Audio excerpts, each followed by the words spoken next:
दोस्तों, आज जो मैं आपको सुनाने जा रही हूँ वो एक सच्चाई है जिससे हम सबका साक्षात्कार होगा। हर किसी के जीवन में एक दिन ऐसा आएगा जिसके बारे में हमें पहले से जान लेना चाहिए। क्या पता उस समय आप वासनाओं की चकाचौंध में इस सच्चाई को ना देख पाओ। ये वीडियो बच्चों से लेकर वृद्ध तक को सभी को देखनी चाहिए। ये तो आपको पता ही है कि बुढ़ापा सबसे कठिन और आखिरी अवस्था है जिसमें आने के बाद सबसे अधिक ज़रूरत होती है अपनों के सहारे की। यदि उस समय अपने ही दूर हो जाएं, तब तो उससे ज़्यादा अभागा इस दुनिया में और कोई नहीं होगा। तो चलिए समझते हैं जीवन की वो कड़वी सच्चाई इस वीडियो के माध्यम से। दोस्तों, एक बार दिवाली का समय था। एक पति पत्नी बाजार से कुछ ज़रूरी सामान खरीदने के लिए घर से निकलने ही वाले थे कि अचानक लड़के को अपनी बूढ़ी माँ की याद आ गई जो घर में अकेली बैठी हुई थी। उसने अपनी पत्नी से पूछा, सुनती हो, क्या तुमने माँ से भी पूछा है कि दिवाली के अवसर पर उसे तो कोई चीज़ नहीं मंगानी है? पत्नी कहने लगी, अजी तुम भी कैसी बात करते हो, उनको इस उम्र में भला क्या चाहिए? 2 वक्त की रोटी और 2 जोड़ी कपड़े, इसमें पूछने वाली क्या बात है? पति बोला, देखो ये बात नहीं है, माँ पहली बार दिवाली पर हमारे घर में रुकी है। वैसे तो वो हर बार गांव में ही रहती है। मैं जानता हूँ कि उसे कोई चीज़ नहीं चाहिए, पर फिर भी मन रखने के लिए उससे पूछ तो लेती। पति की बात सुनकर पत्नी एकदम पति पर भड़कती हुई बोली, अरे इतना ही तुम्हारा माँ पर प्यार उमड़ रहा है तो स्वयं जाकर क्यों नहीं पूछ लेते? और इतना कहकर वो बैग लेकर झंझनाती हुई घर से बाहर निकल गई। पत्नी को नाराज देखकर बेटे का मन नहीं माना। वो अपनी माँ के पास पहुँचा और बोला, हे माँ, हम दिवाली का सामान खरीदने बाजार जा रहे हैं। यदि तुम्हें कुछ चाहिए तो बता दो, हम लेते आएंगे। माँ कहने लगी, बेटा मुझे कुछ नहीं चाहिए। लड़के ने फिर पूछा, हे माँ, बता दो जो तुम्हारी इच्छा हो। बेटे की जिद देखकर माँ ने कहा, ठीक है, यदि तू नहीं मानता तो रुको, मैं तुम्हें कुछ लिख कर देती हूँ। तुम्हें और बहू को बहुत खरीदारी करनी है, कहीं तुम भूल ना जाओ। इतना कहकर बूढ़ी माँ कमरे में चली गई और एक कागज़ पर कुछ सामान की लिस्ट बनाकर बेटे को दे दी। बेटे ने उस कागज़ को बिना पढ़े ही जेब में डाल लिया और गाड़ी में जाकर बैठ गया। पत्नी पहले से ही गाड़ी में बैठी हुई थी। लड़के ने अपनी पत्नी को सुनाते हुए कहा, देखो मैंने तुमसे कहा था ना कि माँ से भी पूछ लो यदि कुछ मंगाना हो तो। माँ ने भी कुछ सामान पर्चे में लिख कर दिया है। कहते हैं एक इंसान जब तक जिंदा रहता है रोटी और कपड़ों के अतिरिक्त उसे बहुत कुछ चाहिए होता है। पत्नी कहने लगी, ठीक है, पहले मैं अपना सामान लूँगी, बाद में तुम अपनी माँ का पर्चा देखते रहना। इतना कहकर वो दोनों बाजार में चले गए। पत्नी ने बाजार से अपनी ज़रूरत का सामान खरीद लिया और पति से बोली, सुनो जी, खरीदारी करते करते मैं बहुत थक चुकी हूँ। मैं तब तक गाड़ी में बैठी हूँ, तुम अपनी माँ की लिस्ट देख लो और सामान खरीद लाओ। लड़के ने जेब से माँ का पर्चा निकाला और उसे पढ़ने लगा। लिस्ट बहुत लंबी थी। पहले तो वो देखकर चौंक गया, कितनी लंबी लिस्ट, पता नहीं माँ ने क्या क्या मंगाया है। ज़रूर अपने गांव वाले बेटे बहू के लिए कुछ सामान लिखा होगा। पति की बात सुनकर पत्नी तपाक से बोली, और बनो श्रवण कुमार, माँ के सामान के बिना तो तुम्हारी रोटी ही नहीं पच रही थी। इतना कहकर वो पति की ओर गुस्से से देखने लगी।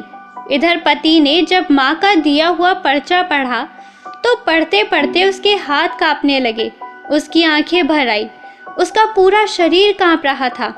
पति की ऐसी हालत देखकर पत्नी घबरा गई, पूछने लगी, क्या हुआ, ऐसा क्या मंगा लिया तुम्हारी माँ ने?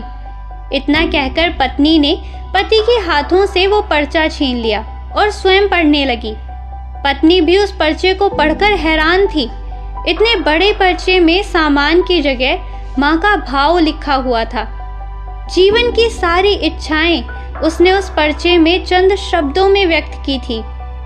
उसने लिखा था, बेटा, मुझे दिवाली पर तो क्या, किसी अवसर पर कुछ नहीं चाहिए, फिर भी तुम जिद कर रहे हो, तो मेरे लिए बाजार से यदि किसी दुकान पर मिल जाए तो फुर्सत के कुछ पल मेरे लिए लेते आना, क्योंकि ढलती सांझ की तरह मेरे भी जीवन की सांझ हो रही है। मुझे इन गहराते अंधियारों से डर लगने लगा है। पल पल अपनी तरफ बढ़ रही मौत को देखकर डर लगता है। मैं ये जानती हूँ कि मृत्यु परम सत्य है, उसे टाला नहीं जा सकता। इस कमज़ोर वृद्ध शरीर के साथ अकेले रहने से बहुत घबराहट होती है। पता नहीं कब ये दिया बुझ जाए। जब तक तुम्हारे पास हूँ, कुछ पल मेरे पास भी बैठ जाया करो।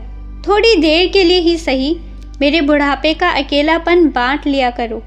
तेरे पास रहने पर बिना दिए जलाए ही मेरे जीवन की सांझ रोशन हो जाएगी। कितने सालों से मैंने तेरा स्पर्श नहीं किया है।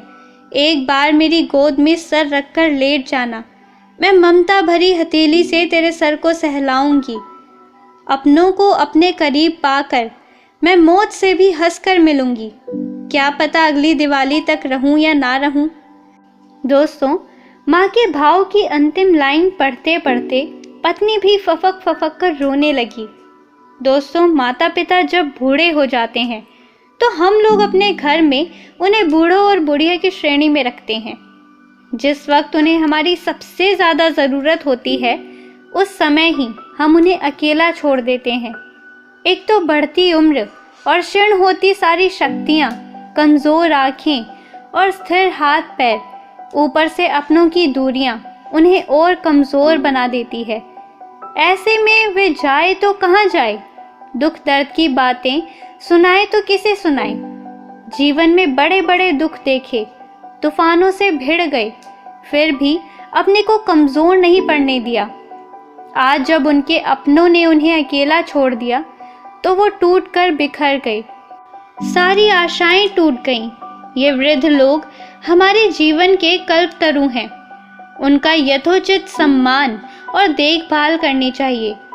ये सोचकर कि अब हमारे भी बूढ़े होने के दिन निकट आ गए हैं, कहीं हमें भी हमारे अपने हमें छोड़कर अकेला ना कर दे, उसकी तैयारी आज से ही शुरू कर दो।